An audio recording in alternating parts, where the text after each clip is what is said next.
Audrey thought she was just being kind. For 3 months, she gave free blueberry pancakes to the starving, mute little girl who sat in the darkest corner of Sal's diner every single morning. She didn't know the girl was the missing daughter of the most powerful Mafia boss in Boston. She didn't know that by hiding her, she was standing between two of the most dangerous criminal empires on the East Coast. And she certainly didn't know that on a rainy Tuesday, the diner doors would get kicked open not by customers, but by 4 armed men in black suits surrounding a man whose ice-gray eyes looked like they could freeze the air itself. When he stepped forward, his Italian accent cutting through the silence like a blade, and said, "Where is my daughter?" Audrey had 2 seconds to decide. Hand over the child to a stranger who claimed to be her father, or die protecting a little girl who had no one else in this world. But what Audrey didn't see was the black sedan parked across the street. Inside, someone was watching, waiting, and the real danger hadn't even begun. If this story gave you chills, smash that like button and share it with someone who loves a good thriller. Subscribe and hit the bell because the next story might just be the one you can't stop thinking about. The neon sign for Sal's Diner flickered weakly, letting out a dying buzz, casting a sickly yellow glow onto the soaked sidewalk along Dorchester Avenue. 7:38 in the morning in South Boston. The kind of morning where the cold didn't just touch your skin, it seeped straight into your bones. Rain poured down like a waterfall beyond the window glass, turning the world into a dim, ashen curtain. Inside the diner, the air was so thick it felt hard to breathe. Audrey stood, planted in front of booth number 4, her hand clamped tight around a pot of hot coffee, so tight her knuckles had gone white. It was the only weapon she had. She knew how ridiculous that was. A pot of coffee against 4 guns, but she didn't move.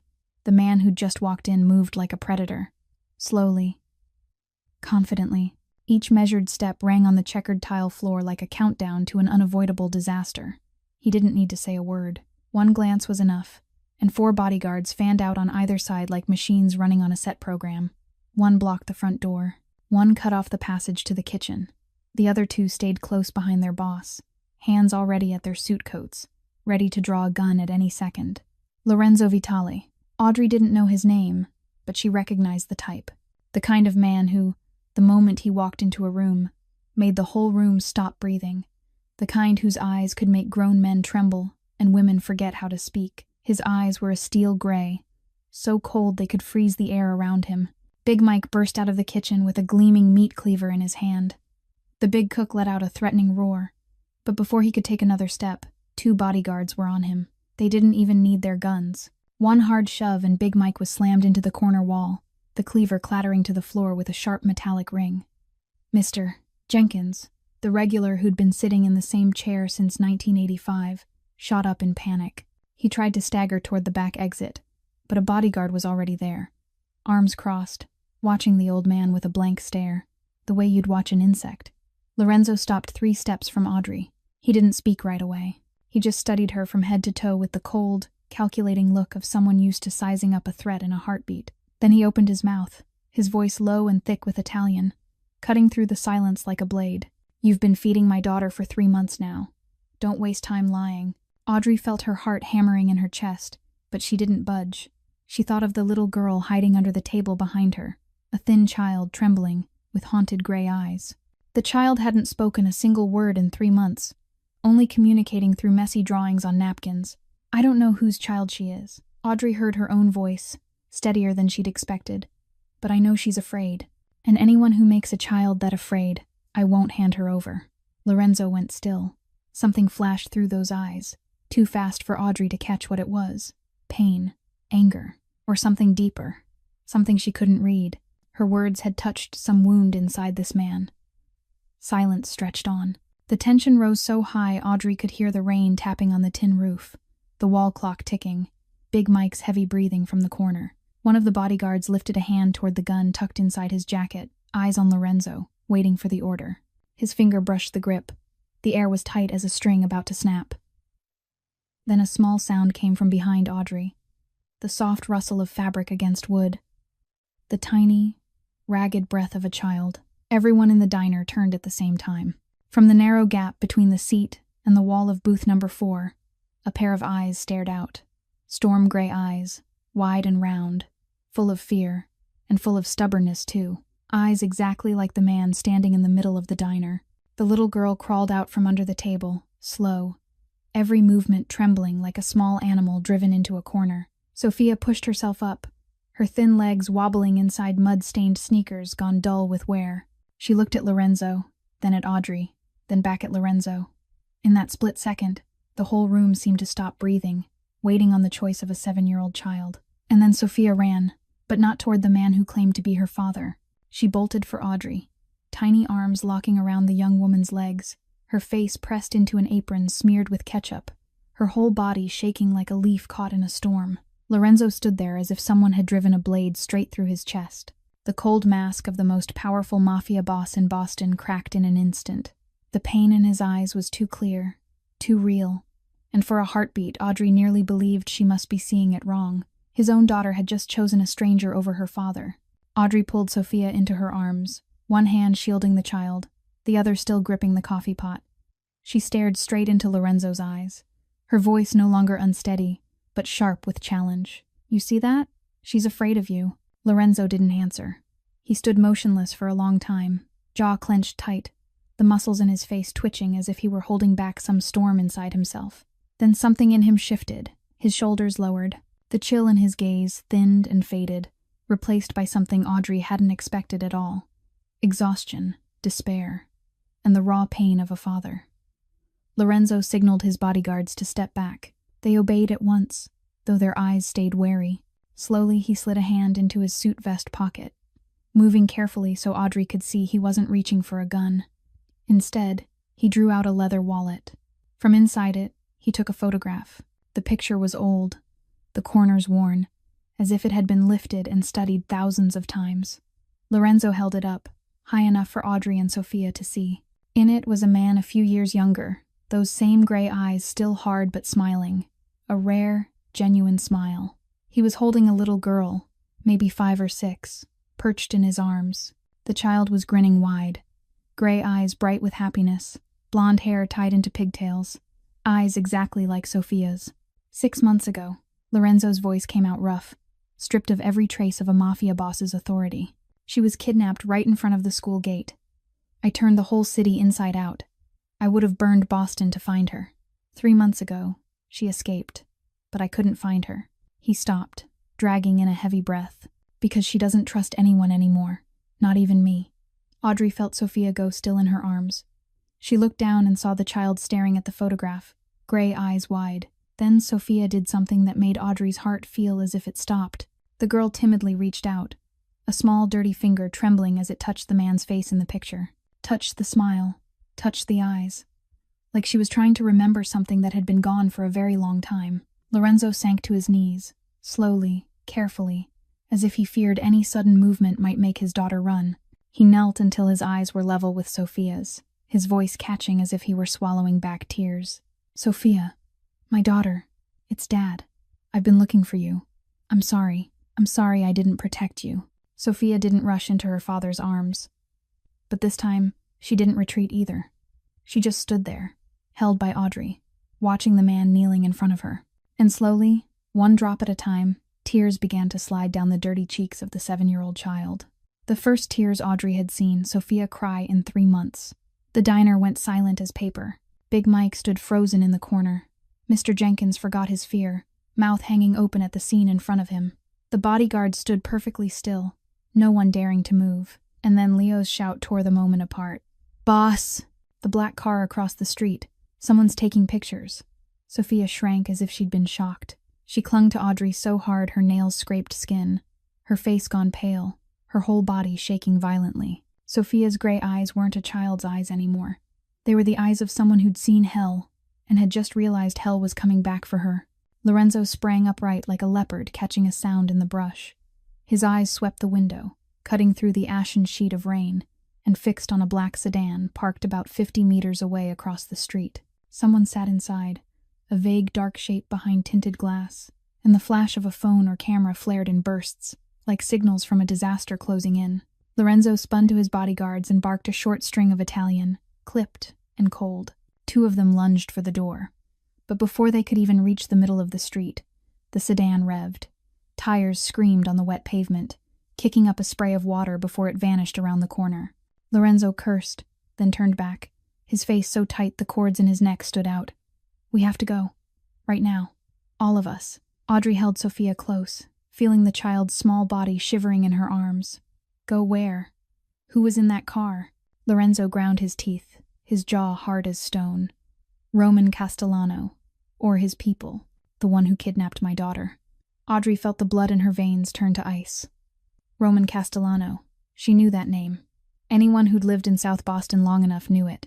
The most brutal drug kingpin on the East Coast, people said. They said he'd buried a family of 5 alive because the father dared testify against one of his men. They said he controlled half the cocaine flowing into Boston.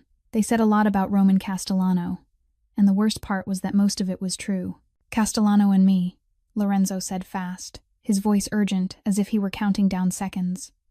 "We've been at war for 10 years. He wants the North Port to move drugs in from Mexico." I refused. The Vitale family doesn't touch drugs. Never has, never will. Gambling, protection, money laundering, that's my limit. But Castellano won't accept that. He looked at Sophia, pain tearing through every line of his hardened face. 6 months ago, he took her, kept her as leverage to force me to hand over territory. He kept her alive because he needed a bargaining chip. But 3 months ago, Sophia escaped. And now, Lorenzo stopped, drew in a heavy breath. Now that he's lost his hostage, he wants her dead, because she's seen too much in those 6 months. Faces, names, locations, deals. My daughter isn't just a hostage anymore. She's a witness. Audrey looked down at Sophia. The girl had her face pressed into Audrey's chest, her hands clinging tight as if Audrey were the only lifeline in a storming sea.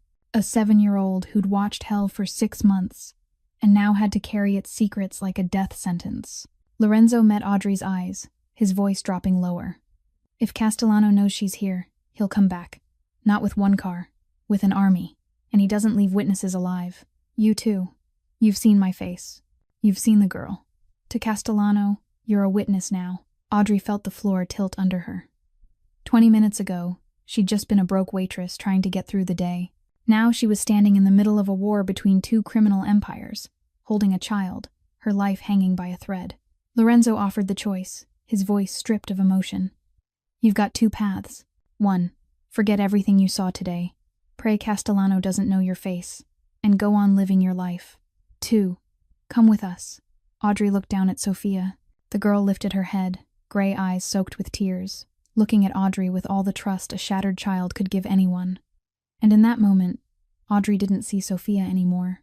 She saw Emily, her little sister. 8 years ago, the same wide eyes, the same total faith.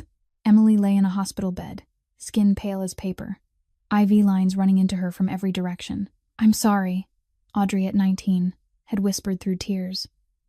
"I don't have the money. Just wait for me. I'll find the money. Wait for me." But Emily couldn't wait. 8 years old, leukemia, and a sister who didn't have enough to save her. Audrey had held her little sister in her arms when she took her last breath. She'd sworn she'd never let that happen again. Audrey lifted her head, and her eyes hardened into steel. "I'm coming." Lorenzo frowned. "You don't understand what you're getting into. This world has no place for naive kindness. You'll die." "I do understand," Audrey cut in, her voice steady. "I understand this is your world, where people kill for money and power. I understand I might die, but she trusts me." She tightened her hold on Sophia. "And I'm not leaving a child behind. Not ever. Again." Lorenzo watched Audrey for a long time. He didn't speak, but something in his gaze shifted. Maybe he saw what Audrey didn't even realize she was showing. The resolve of someone who's lost everything and has nothing left to fear. The recklessness of someone who once let the most precious thing slip away and swore she'd never make the same mistake again. Lorenzo gave one short, decisive nod. "Move." 5 minutes later, a line of black vehicles tore out of Sal's Diner's parking lot, slicing through the rain like bullets flying toward the unknown. Audrey sat in the back seat of an SUV. Sophia curled beside her, head resting on Audrey's shoulder, a tiny hand gripping Audrey's so tight her fingers went numb. The girl wasn't crying now, wasn't shaking. She was only holding on, as if the moment she let go, Audrey would fall into a bottomless pit. Through the car window, Audrey watched the city of Boston slide past in gray rain. She didn't know where she was going. She didn't know what was waiting. She only knew that from this moment on, Her life had turned onto a road with no way back, and she'd just stepped into a world where the line between good and evil was thinner than anything she'd ever imagined. The convoy stopped in front of a massive steel gate in Beacon Hill, Boston's wealthiest neighborhood, where even the smallest apartment cost what Audrey would make in a lifetime of work. The gate slid open automatically, and the SUV rolled onto a white cobblestone drive that cut through an enormous garden. The Vitali mansion rose out of the rain like a fortress from the Italian Renaissance, 3 stories tall with marble columns, ornate wrought iron balconies, and towering windows that looked down over the city.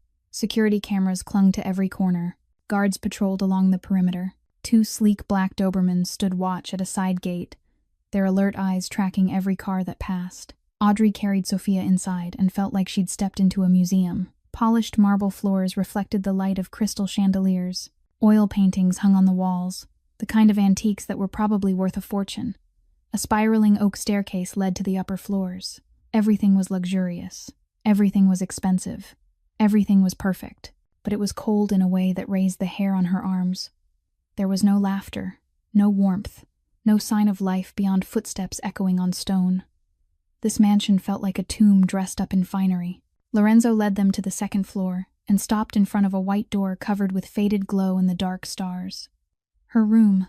He opened the door, his voice dropping. I kept everything the same. 6 months. Audrey stepped in and felt her heart squeeze shut. A 7-year-old girl's room, with a pink princess bed, a closet full of dolls, a drawing corner with dozens of boxes of crayons and sheets of paper, a bookshelf packed with fairy tales. All of it lay under a thin film of dust, the mark of 6 months without its owner. Sophia stood in the middle of the room, gray eyes sweeping each corner, as if she were trying to recognize a place that had once been home. She touched a blonde-haired doll on the shelf, then yanked her hand back as if she'd been burned. She looked at the drawings she'd once made, taped on the wall, bright, messy pictures from a happy child, and her face tightened with pain. Lorenzo stayed in the doorway, one hand braced on the frame as if it were the only thing holding him upright. He wanted to step inside, wanted to hold his daughter, wanted to say something, but he didn't dare. The fear in his eyes was so plain it hurt to see.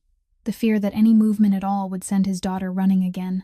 Sophia went to the bookshelf and reached up to pull down a photo album bound in brown leather. She sat on the floor and turned the pages, slowly, as if she were searching for something. Then she stopped. On the page was a woman so young and beautiful it stole the breath. Long black hair, glossy and thick. Gray eyes just like Sophia's, but overflowing with life and joy. A smile gentle as spring sunlight. In the photo, the woman cradled a newborn wrapped in white cloth, her face glowing with happiness. Lorenzo spoke from the doorway, his voice rough, as if every word were a cut. Isabella, her mother. She died giving birth to Sophia, hemorrhaging. The doctor said he could only save one. She chose you. Audrey saw Sophia start to tremble. The child's small hand rose to the woman's face in the picture, her finger tracing the curve of a smile she'd never get to see in real life. And then Sophia cried.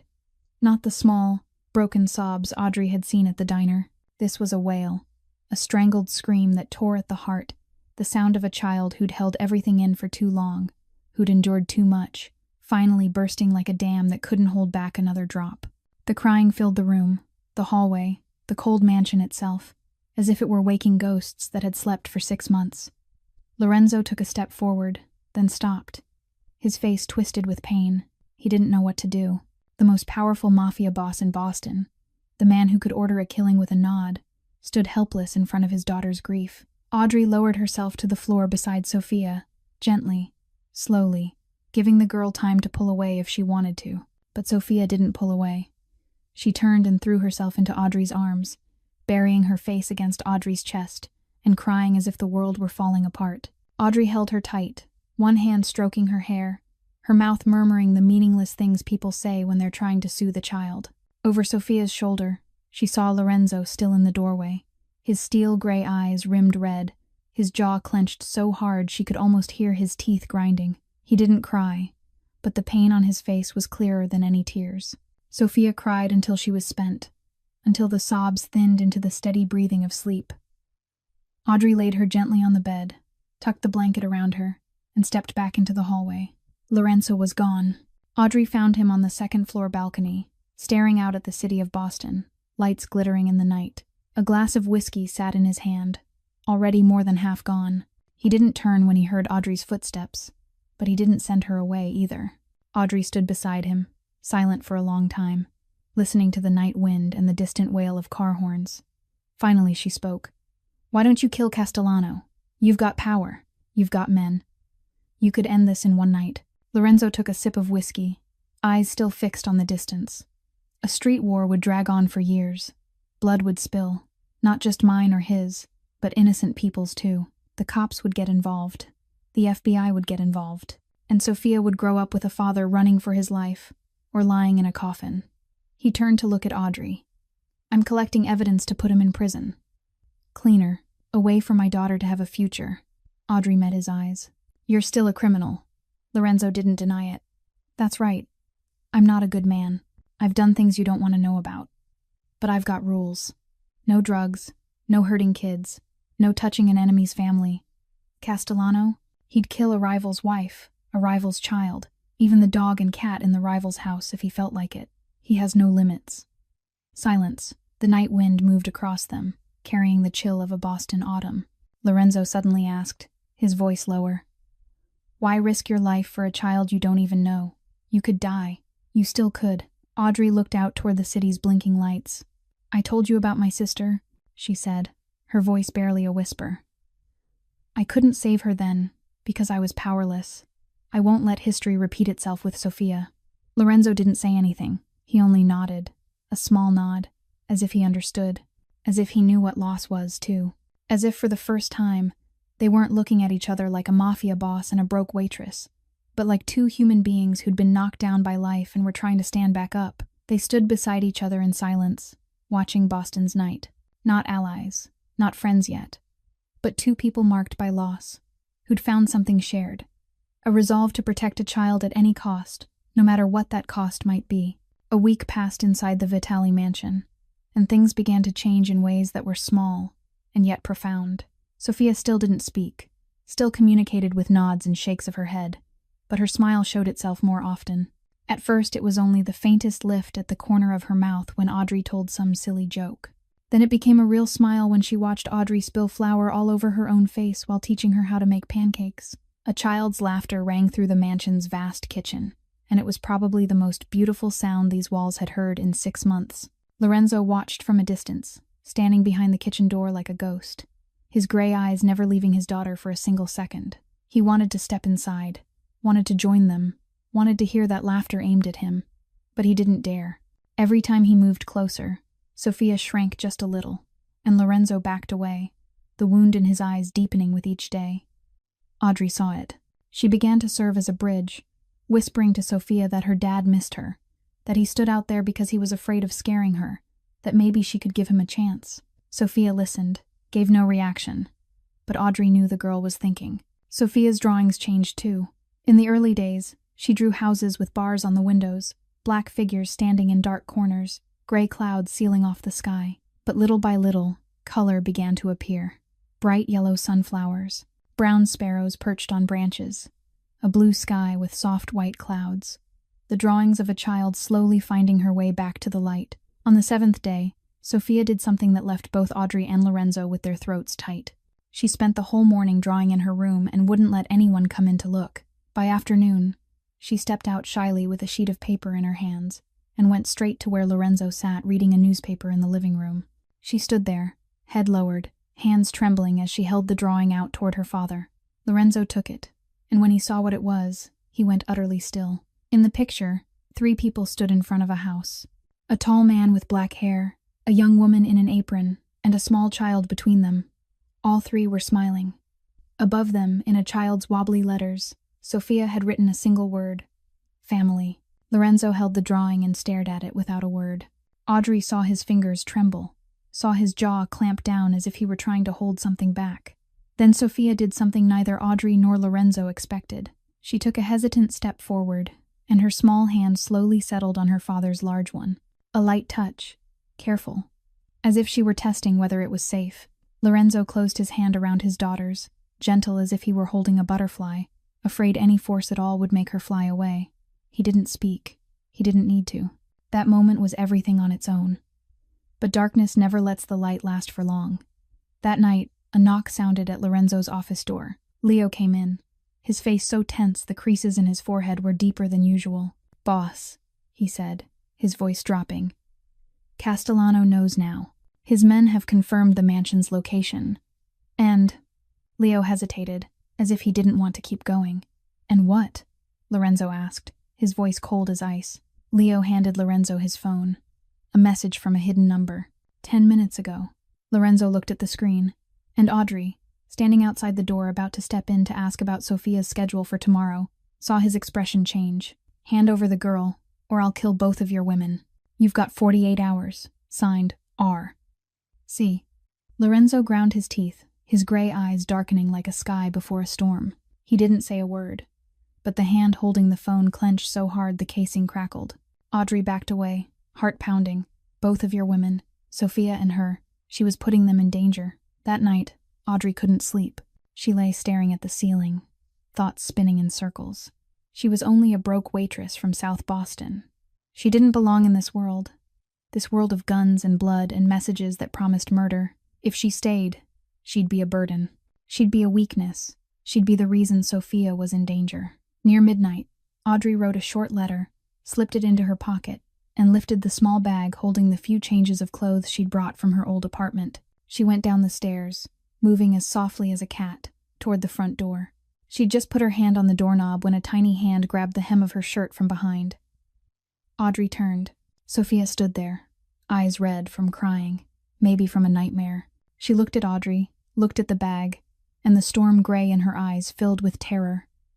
Not Castellano's terror, the terror of being abandoned. Sophia pulled a napkin and a pen from her pajama pocket, the ones she always carried. She scribbled fast, so fast the letters slanted and shook, then held the napkin up in front of Audrey. "Don't go. Sophia needs you." Audrey went rigid. This was the first time Sophia had communicated with written words, the first time she'd reached out on her own to say, even without speaking, that she needed someone. "Where do you think you're going?" Lorenzo's voice came from the stairs. He stood there, still in his suit, as if he'd never gone to bed. Audrey looked up, her voice catching. "I don't want to put you in danger or—" Lorenzo came down, each heavy step ringing on the stone floor. "You've given my daughter something money can't buy. You gave her trust. You gave her a reason to laugh for the first time in 6 months." He stopped in front of Audrey, steel gray eyes locked on hers.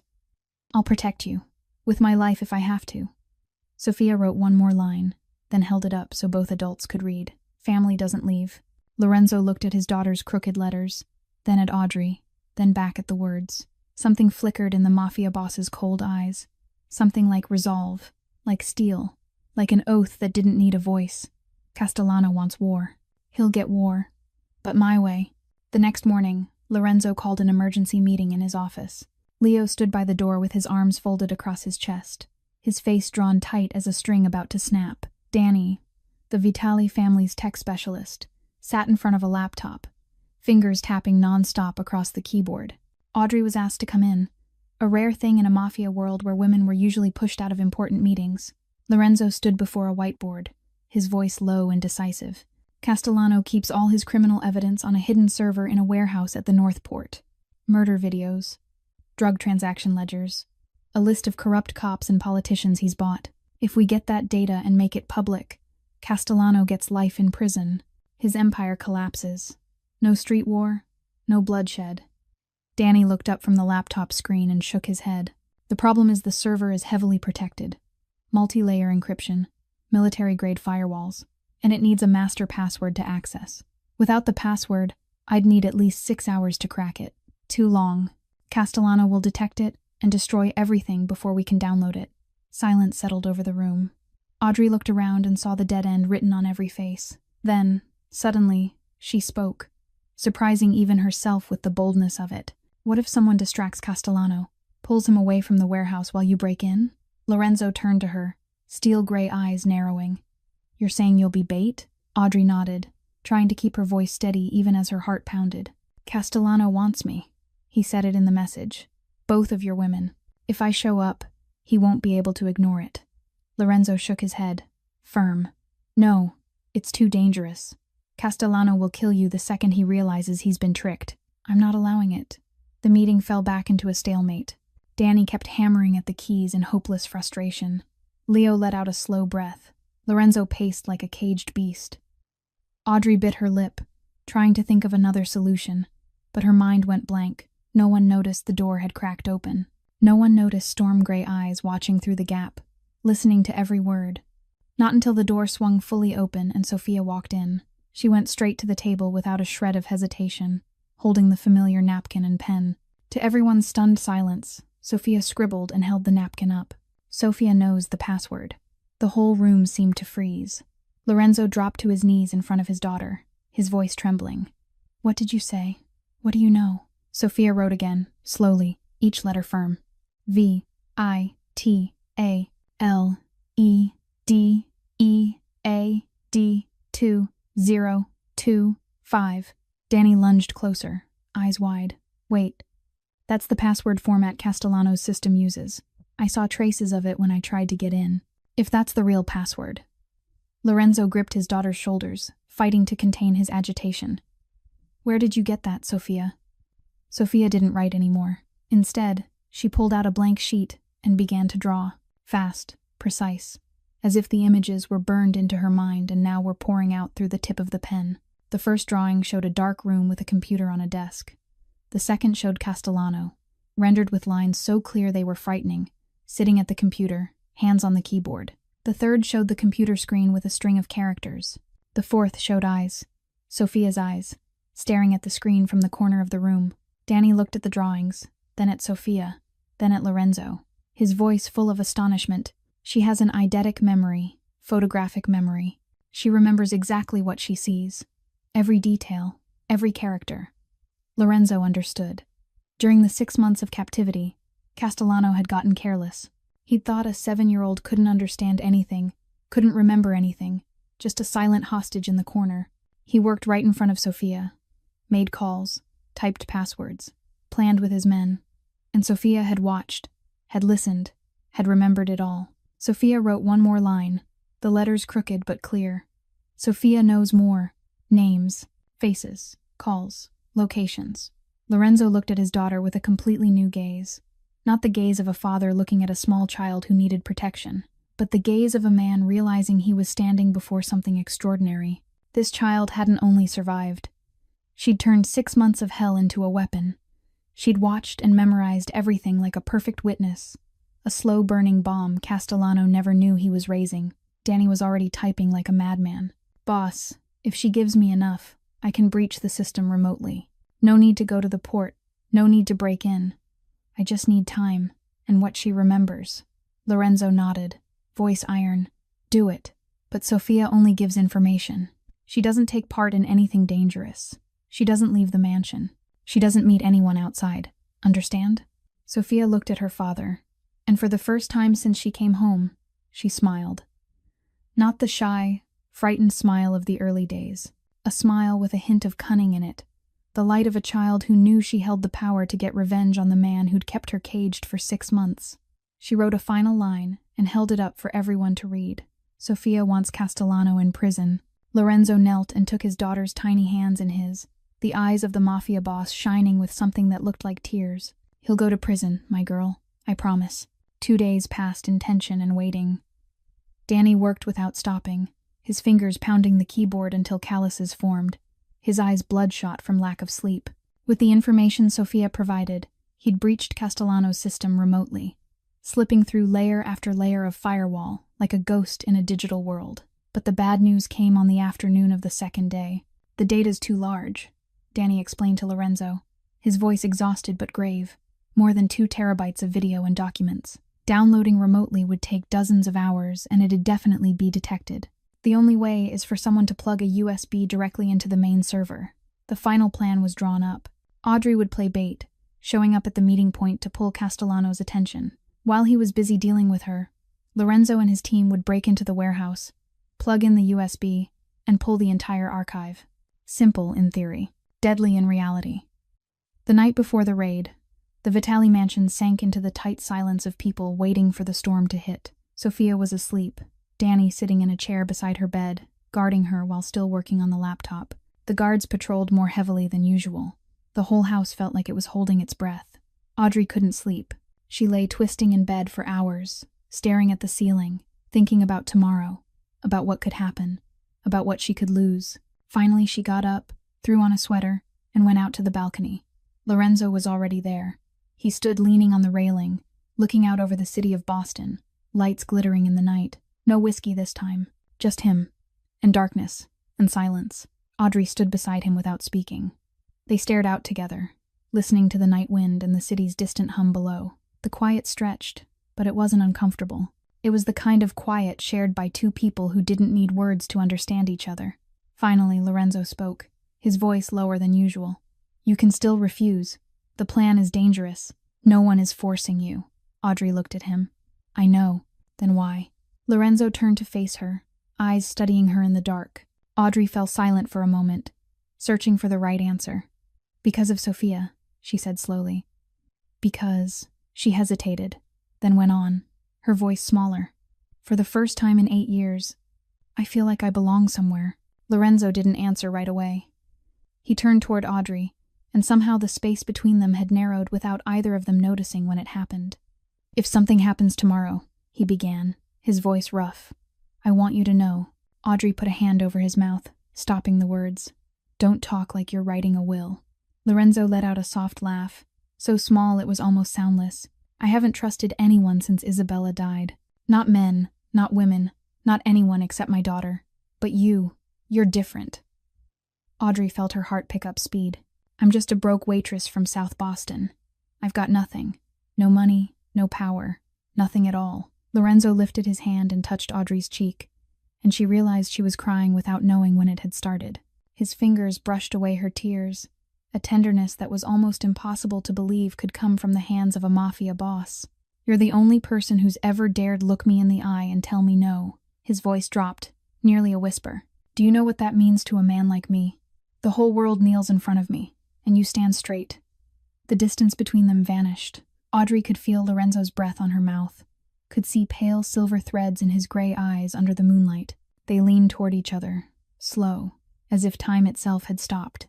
Tiny footsteps sounded behind them. They both turned at once. Sophia stood in the balcony doorway, arms wrapped around an old stuffed bear, gray eyes wide as she looked at them.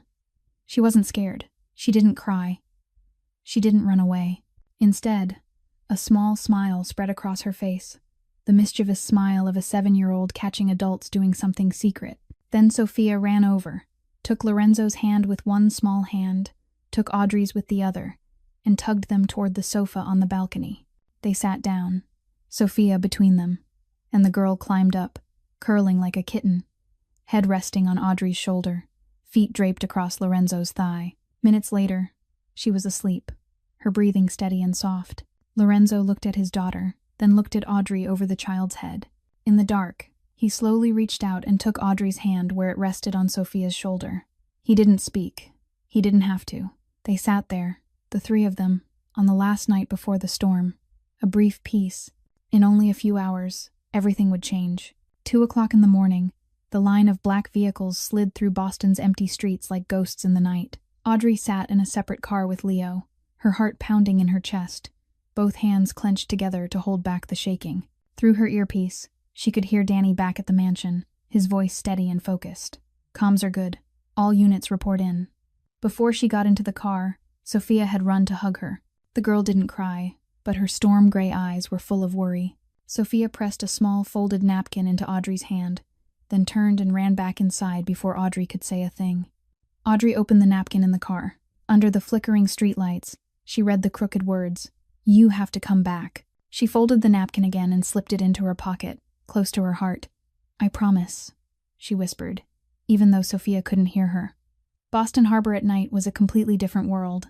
Shipping containers were stacked like enormous steel buildings, forming a dark, frightening maze. Pale yellow light from scattered lampposts wasn't enough to chase away the darkness, only enough to create patches of light and shadow like a haunted chessboard. The smell of sea salt, mixed with oil and rusted metal. Fog clung to the water, spreading slowly like ghostly fingers trying to crawl onto shore. Leo's car stopped at the agreed meeting point, an open space between 2 rows of containers. Audrey stepped out and felt the cold sea wind cut into her skin. She stood there alone, like bait dropped among wolves. They came out of the dark. 20, maybe more than 20 men dressed in black, guns in their hands, closing around her from every direction. And at the center of them was a man who stepped forward, slow, confident, as if the whole world belonged to him. Roman Castellano. Audrey recognized him at once, even though she'd never met him. 45 years old, short gray hair, cut neat, a long scar running from the corner of his eye down his left cheek, like the mark of some old battle. But the most terrifying thing was his eyes.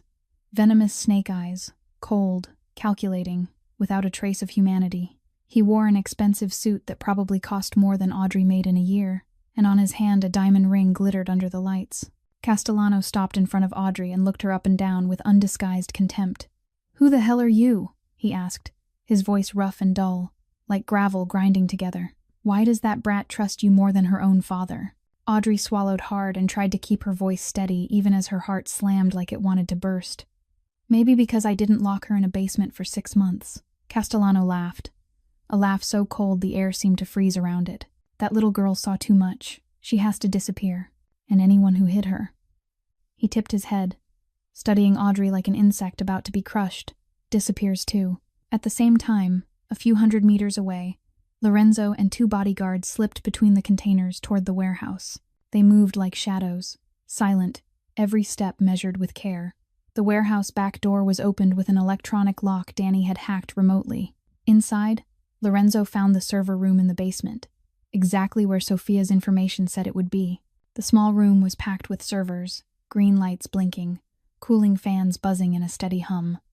Danny's voice guided them through the earpiece. "The main server is in the right corner. The blue USB port. Plug it in and wait."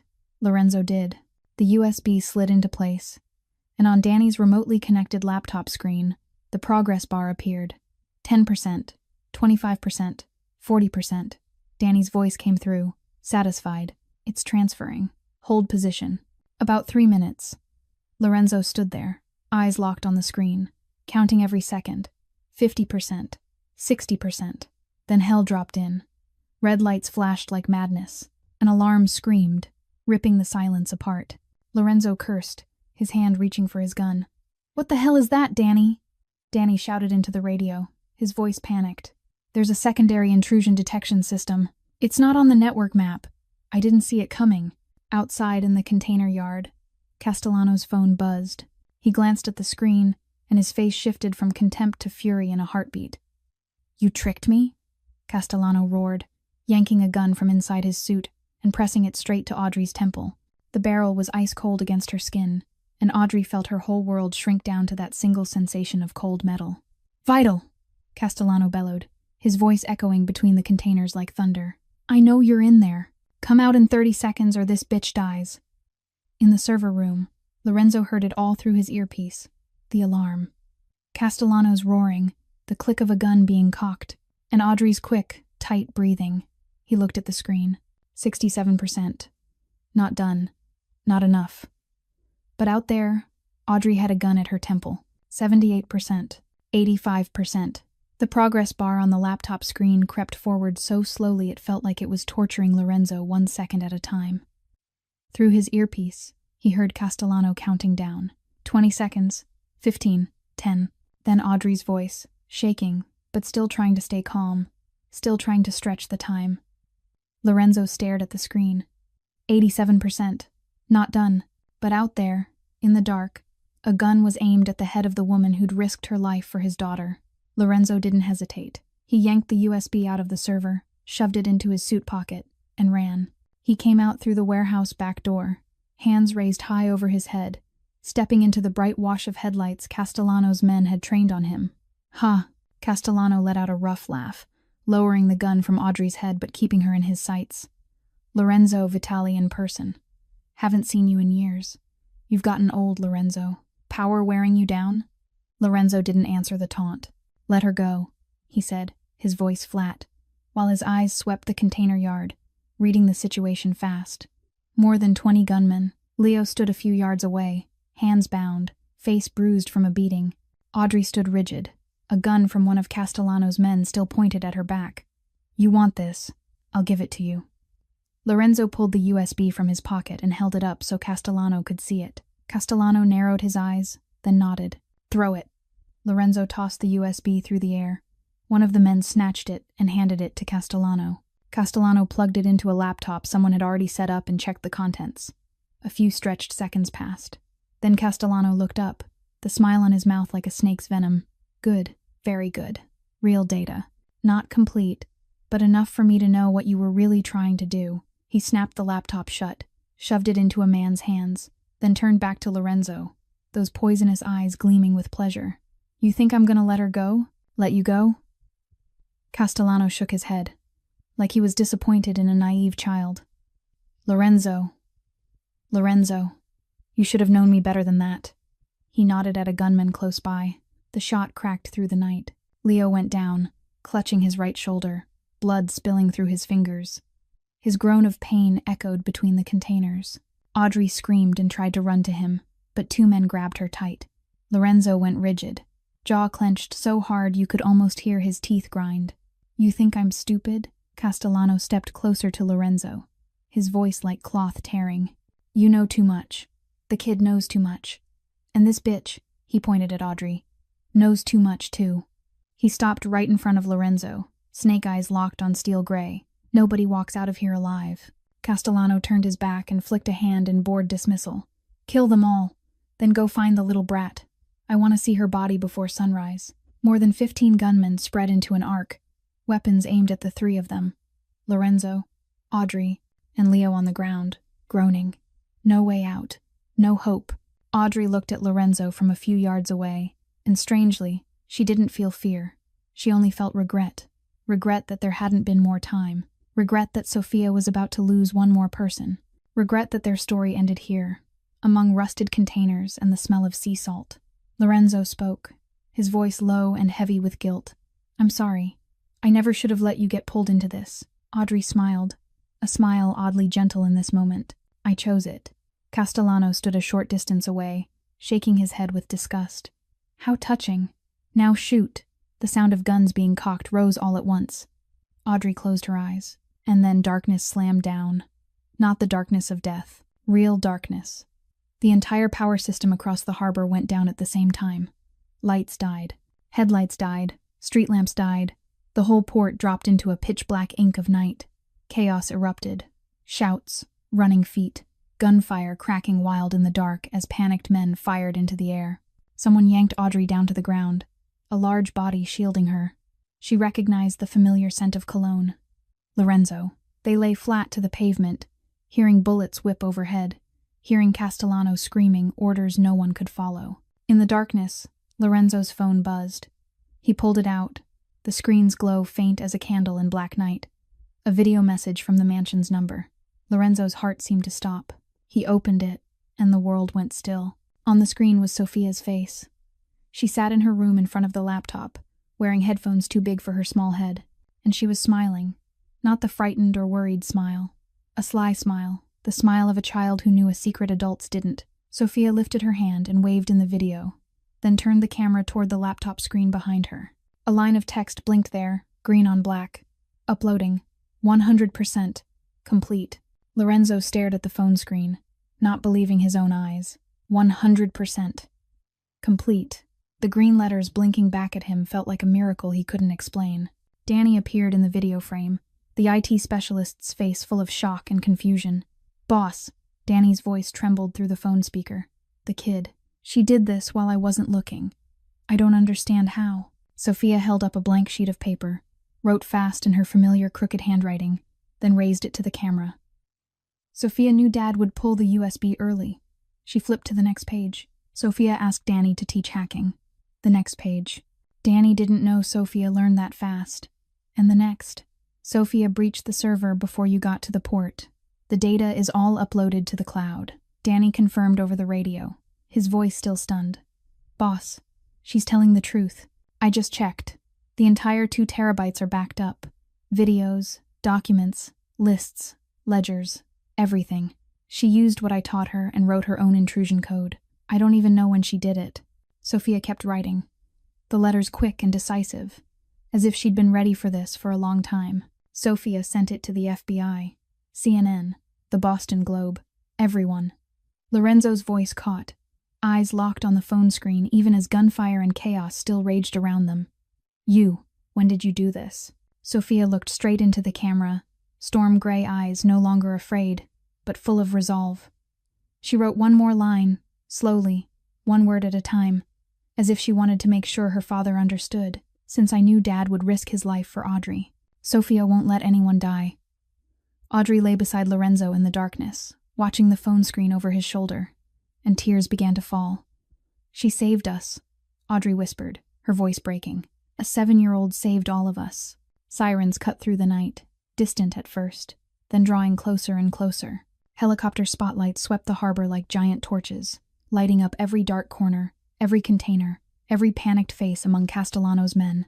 FBI, police, they were coming in. Castellano screamed in the dark, his voice no longer cold, but raw with fury and fear. Find the power source. Find Vitale. Kill them all. But it was too late. His men scattered like ants hit with boiling water. No one listened anymore. Everyone only wanted to get out. Lorenzo hauled Audrey to her feet, one arm around her, the other dragging Leo, who was snarling through the pain. They ran between containers in the darkness, bullets snapping around them, helicopters roaring overhead. Leo, bleeding from the shoulder, still forced himself toward the vehicle, teeth clenched through every step. They piled into the SUV just as the FBI convoy surged into the port gates from the opposite side. Leo hit the gas, and the SUV shot out of the harbor like a black bullet tearing through the night. Inside the car, Audrey saw Lorenzo laughing. A strange laugh, proud and stunned, half wanting to cry and half wanting to shout with joy. The laugh of a father who'd just realized how extraordinary his daughter truly was. 7 years old, Lorenzo said, sounding like he was talking to himself. My 7-year-old just brought down an empire neither Mafia could take down in 10 years. Audrey looked at him, and a smile rose on her mouth even as her tears still hadn't dried. She didn't just survive, Audrey said. She fought in her own way from the beginning to the end. We thought we were protecting her, but it turns out she was protecting us. Lorenzo turned to Audrey, his eyes softening. You okay? Audrey nodded. Alive. You? Then she looked down and saw blood. Blood spreading through Lorenzo's shirt along his left side, dark in the shadows. Blood! She shouted. You've been shot! Lorenzo looked down as if he was only noticing now. I'm fine, he said, calm in a way that was almost frightening. Just a graze. Just get me back to her. The convoy reached the mansion as the first light of dawn began to lift over Boston's horizon. The gate opened, and Audrey saw a small figure standing on the front steps. Sophia.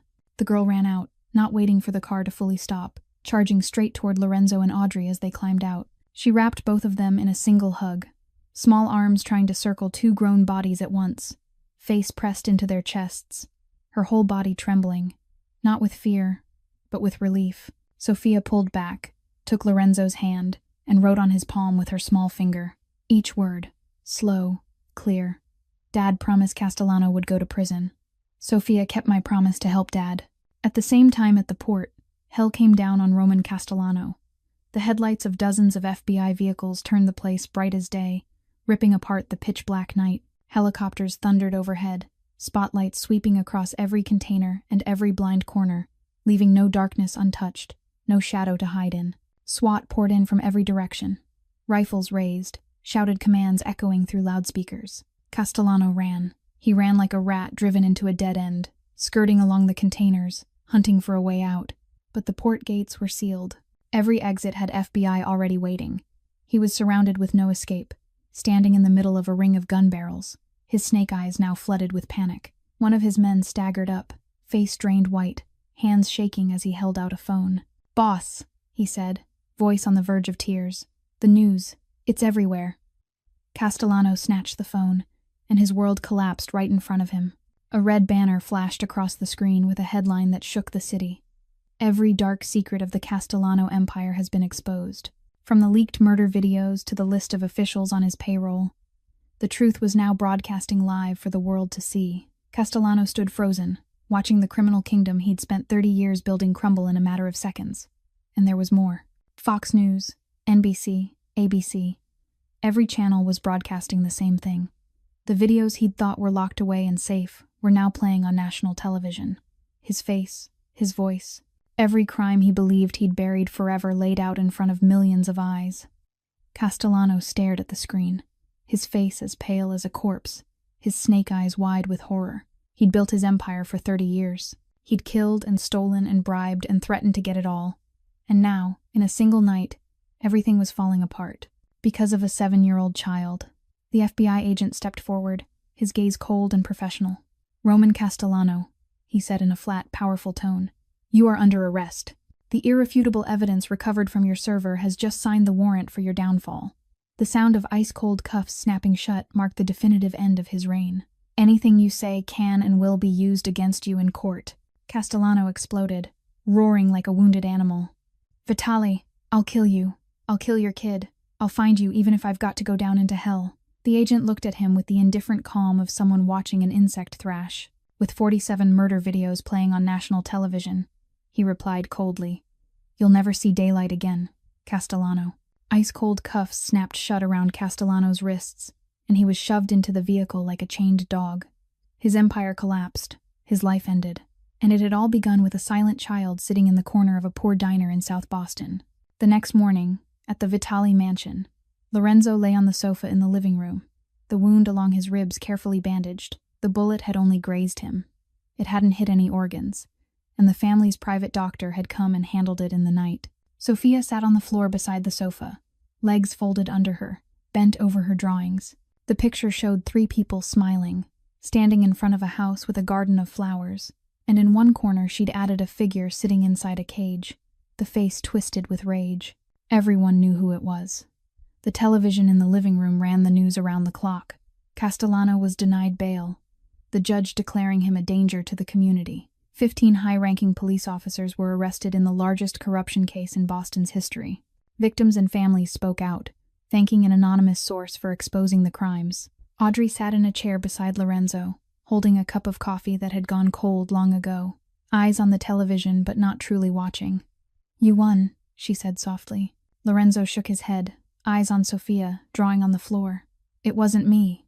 The kid won." Sophia looked up, hearing her father talk about her. She grabbed the napkin and pen she always kept on her, wrote a few words fast, then held it up for both adults to read. "We won. Family." Lorenzo looked at the crooked letters and a rare smile touched his mouth. But the smile died when he glanced back at the television. A banner scrolled along the bottom in glaring red. "FBI confirms the leaked data also contains evidence of Vitali family activities. An investigation is underway." Lorenzo's face darkened. In the war to bring down Castellano, he'd forgotten one thing. Castellano's server hadn't held only his crimes. It had held the deals, the battles, the secrets of a 10-year Mafia war. And inside it, there was Lorenzo's guilt too. 3 days passed in a tight, grinding kind of waiting. The news of Castellano flooded every television channel, every newspaper front page, every conversation on the streets of Boston. He was formally charged with 47 counts of murder, international drug trafficking, money laundering, and bribery of federal officials. Life in prison without parole. Roman Castellano's empire had collapsed completely, and he would die behind bars. But Lorenzo knew that wasn't the end. The calls from lawyers came more and more often. The messages from sources inside the FBI grew more alarming by the day. The data from Castellano's server didn't only hold his crimes. It held deals, battles, secrets from a 10-year Mafia war. And inside it, there was Lorenzo's guilt too. It was only a matter of time before the FBI came knocking. On the 3rd night, Lorenzo called Audrey and Sophia into his office. The room had bookshelves that climbed to the ceiling, a massive oak desk, and warm yellow light that should have felt comforting. On the desk, a stack of legal documents had already been prepared, the lawyers' seals and signatures still fresh. Sophia sat in a leather chair far too large for her small body, feet not touching the floor, swinging in the air. Audrey stood beside her, one hand resting on the girl's shoulder, feeling worry rise like a tide in her chest. Lorenzo stood at the window, looking out over Boston at night, his back to them. The silence stretched until it felt like it could choke. Then he turned, and Audrey saw something she'd never seen in those eyes: letting go, acceptance, and the deep pain of a father preparing to say goodbye. "I have to go," Lorenzo said, his voice low and lightly trembling. "And maybe, for a long time." Sophia looked at her father, storm-gray eyes not understanding. She pulled her napkin and pen from her pocket, wrote quickly, and held it up. Where? Where are you going? Lorenzo stepped forward and knelt in front of his daughter, taking her tiny hands in his large ones. I've done a lot wrong, my girl, he said, each word sounding like it was being torn out of his heart. Before you, I didn't care. I thought money and power were everything. I did things I'm not proud of. But now I've got you, and you need a future without guns, without running, without fear. Sophia shook her head hard, tears spilling and sliding down her cheeks. She scribbled, the letters trembling with feeling. Dad did nothing wrong. Dad saved me. Dad can't go. Lorenzo smiled, the saddest smile Audrey had ever seen. I love you, more than anything in this world, but the best way to protect you, the best way to give you a normal life, is for me to turn myself in, cooperate with the FBI, get a reduced sentence, and you'll be able to go to school, have friends, have a future, without always looking over your shoulder to see who's watching. Sophia didn't write again. She did something neither Lorenzo nor Audrey expected. She threw herself into her father's arms, clinging with all the strength a 7-year-old had, face buried in his chest, shoulders shaking in waves. For the first time since the kidnapping, since the 6 months of hell, Sophia hugged Lorenzo first, and Lorenzo hugged her back, the powerful arms of Boston's most feared Mafia boss trembling as he held the small body of his 7-year-old daughter. Then he cried, not the quiet, hidden kind of crying men try to bury. This was a broken, choking sob, the sound of all the years of loneliness, the pain of losing his wife, the 6 months of searching for his daughter in despair. Love so large he was willing to surrender his freedom so his child could be happy. Audrey stood there with tears streaming down her face, not even trying to wipe them away. She watched father and daughter holding each other, and her heart felt like it was being crushed. Lorenzo lifted his head and looked at her over Sophia's shoulder, steel gray eyes now red-rimmed and wet. Take care of her, he said, voice raw. I trust you, only you. Audrey nodded, unable to find words, only able to whisper, I promise. Lorenzo signed the guardianship papers, granting Audrey legal custody of Sophia. The handwriting shook, but it was clear. He hugged his daughter one last time and whispered in her ear, I'll come back. Wait for me. The next morning, Lorenzo called the FBI. He turned himself in, cooperated fully, offered every piece of information in exchange for a lighter sentence. A police car arrived at the mansion at 8 a.m, pale autumn sunlight filtering through the trees.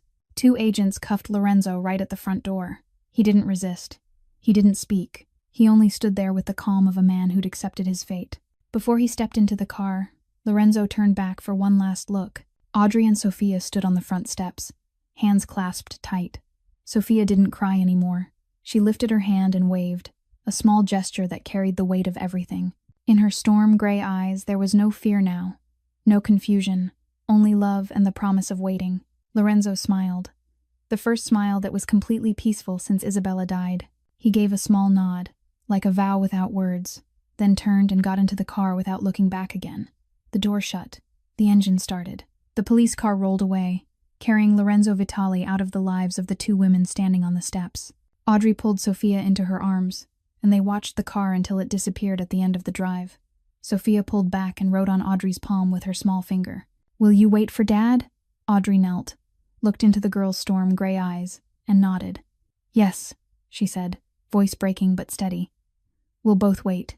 She lifted Sophia into her arms, walked back inside the mansion, and closed the door behind them.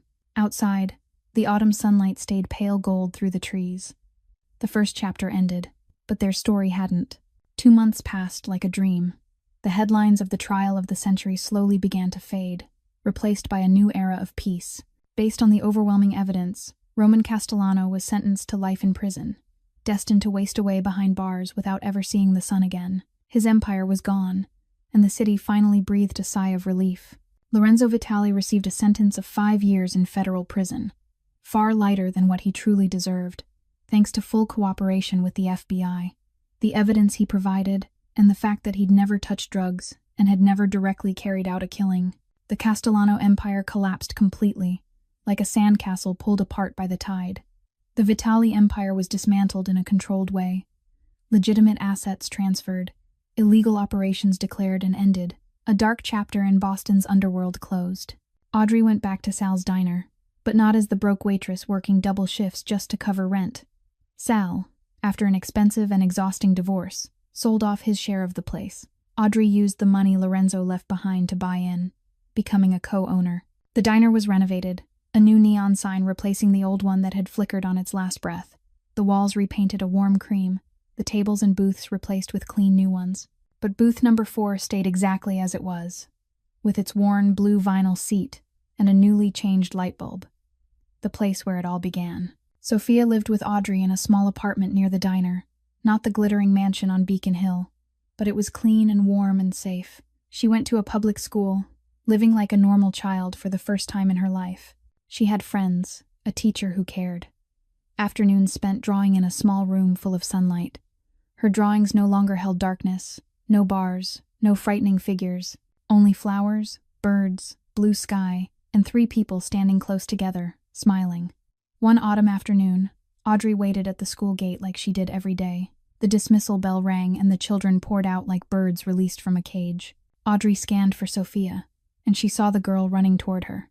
Sophia was nothing like the thin, terrified child curled up in booth number 4 long ago. Her cheeks were rosy. Her eyes were bright. Her blonde hair was neatly tied into 2 small braids.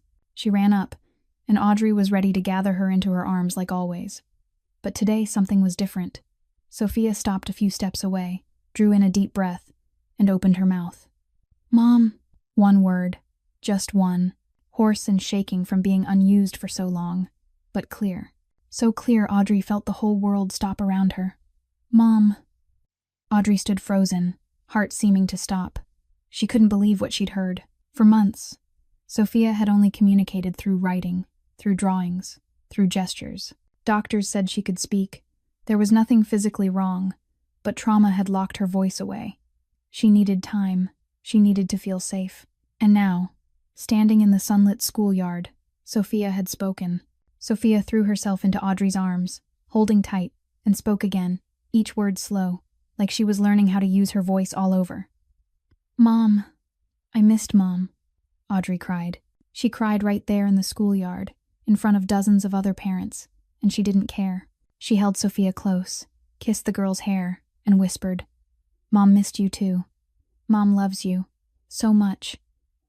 Every Sunday, Audrey and Sophia drove to the federal prison to visit Lorenzo. Through the separating glass, Lorenzo watched his daughter change week by week, healthier, happier, and now she could speak. Sophia told her father about school, about her teacher, about new friends, about the pictures she drew, about the blueberry pancakes Audrey made every morning. Lorenzo listened, eyes lighting up with every story, the smile on his mouth no longer painful, but full of pride and love. At the end of every visit, the 3 of them placed their hands on the glass, Lorenzo on one side, Audrey and Sophia on the other. Lorenzo's large 5 fingers, Audrey's slender 5 fingers, and Sophia's tiny 5 fingers, touching through cold glass that still couldn't keep them apart. "Thank you," Lorenzo said, voice low and sincere, "for everything." Audrey smiled through tears. 5 years. Then we'll be a real family. Lorenzo nodded, eyes holding Audrey with all the love he'd kept hidden for so long.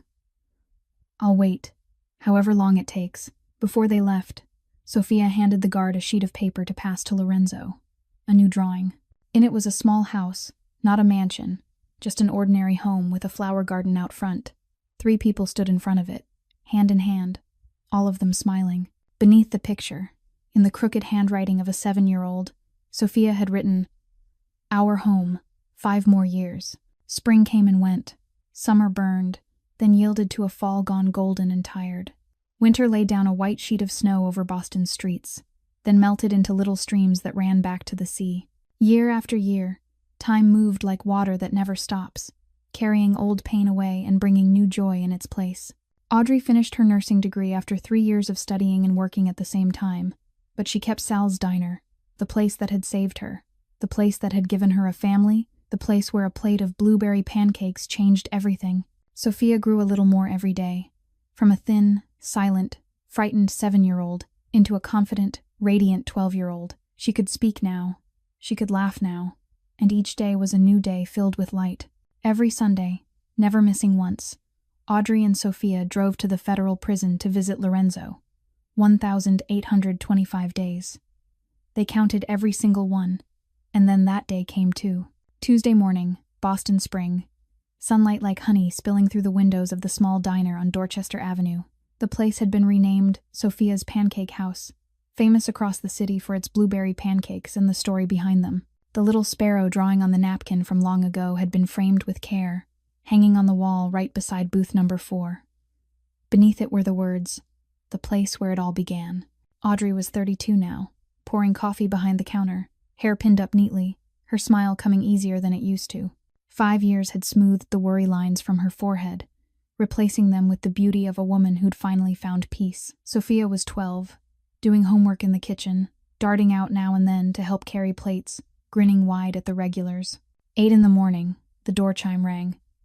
Audrey didn't turn, hands still busy with coffee, voice calling out, "Welcome to Sophia's. Sit anywhere you like." Sophia ran out of the kitchen to greet the customer like she always did, but she stopped dead in the doorway. Audrey noticed the strange silence, followed Sophia's gaze, and her heart seemed to stop. Lorenzo stood in the entrance, 41, silver now at the temples, thinner than he'd been 5 years earlier. But those steel-gray eyes were brighter than ever.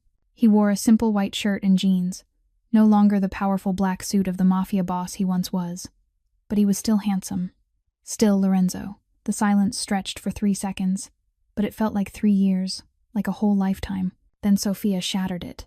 "Dad," she screamed, her voice bursting with happiness, and ran for Lorenzo like a bullet. Lorenzo dropped to his knees and caught his daughter in his arms, holding her tight as if he was afraid that if he let go, she'd vanish. Father and daughter clung to each other in the middle of the diner, Sophia crying and laughing at once, tears soaking the front of Lorenzo's white shirt. "I'm home," Lorenzo whispered, his voice breaking. "I'm sorry. It's been so long. You've grown so much." 5 years, Dad," Sophia said, her voice trembling. "I counted every day. 1,825 days. Lorenzo stood, one arm still around Sophia, and he looked toward Audrey behind the counter, still holding the coffee pot, tears running down her cheeks. Lorenzo walked to her, each step slow, like he was crossing 5 years of distance in a few short seconds. "I'm back," he said, voice low and warm. Audrey set the coffee pot down, ran out from behind the counter, and fell into Lorenzo's arms.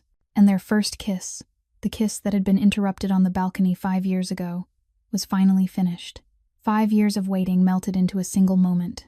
Sophia stood beside them, grinning, eyes shining. "I knew you two liked each other forever. Big Mike even bet me $50. Dad would kiss Mom the second he got back." Big Mike stuck his head out from the kitchen door, face bright red. "Hey, don't expose me like that!" The whole diner laughed, the sound bouncing around the small, warm space. Lorenzo slid into booth number 4, the booth where 5 years earlier a thin, terrified 7-year-old had curled up in the shadows. Sophia sat beside her father. Audrey sat across from them. She brought out a plate of blueberry pancakes, exactly like the plate from the first day. Lorenzo looked at the pancakes, looked at his daughter, looked at Audrey.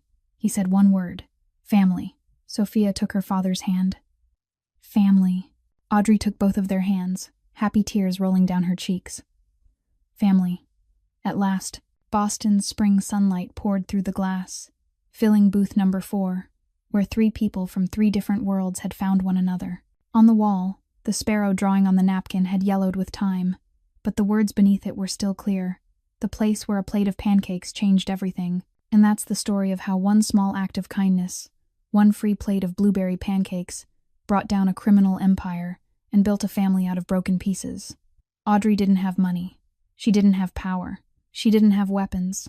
She only had the courage of a woman who'd lost everything, protecting a child who'd lost everything too. And sometimes, that's all it takes to change the whole world. This story leaves us with deep lessons about life. That kindness is never meaningless, even if it's only a small act like feeding a hungry child breakfast. That family isn't always the people who share your blood, but the people willing to sacrifice for you. That the past doesn't define the future, and everyone deserves a second chance. That love has the power to cross every barrier, every distance, every trial. Dear friends, how did this story make you feel? Was there any moment that touched your heart? In real life, we sometimes meet children who need help, people who need a chance. Leave a comment below to share how you feel. We'd truly love to hear what's in your heart. If this story stirred something in you, please hit like, and share this video with the people you love, the people who need to believe in second chances. Don't forget to subscribe and turn on notifications so you don't miss more moving stories every day. We send our very best wishes to all of you watching this video. May you have good health, a joyful life, peace, and happiness every day. Thank you for being with us. Goodbye, and see you again in the next video.